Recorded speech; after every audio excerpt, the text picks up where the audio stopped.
UPSC final પરિણામ ગુજરાત માટે ગૌરવનો ક્ષણ. સ્મિત પંચાલને વિશ્વકર્મા સમાજે પાઠવી શુભકામના.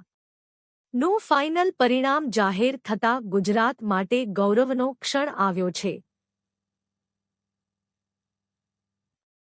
ત્યારે ટોપ 30માં 3 ગુજરાતી ઉમેદવારો છે. ત્યારે અમદાવાદના રાણીપ ખાતે રહેતા સ્મિત પંચાલે 30મો રેન્ક મેળવીને ટોપ 30માં સ્થાન મેળવ્યું. જેને લઈ વિશ્વકર્મા સમાજમાં પણ ગૌરવની લાગણી સાથે ભારે ઉત્સાહ જોવા મળ્યો હતો.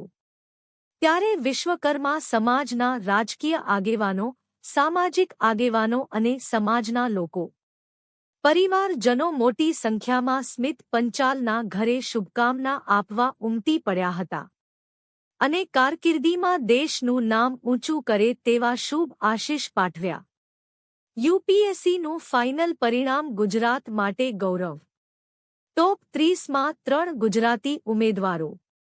સ્મિત પંચાલે 30મો રેન્ક મેળવીને ટોપ 30માં સ્થાન મેળવ્યું. વિશ્વકર્મા સમાજમાં ગૌરવની લાગણી સાથે ભારે ઉત્સાહ. સ્મિત પંચાલ યુપીએસસી પાસ કરનાર.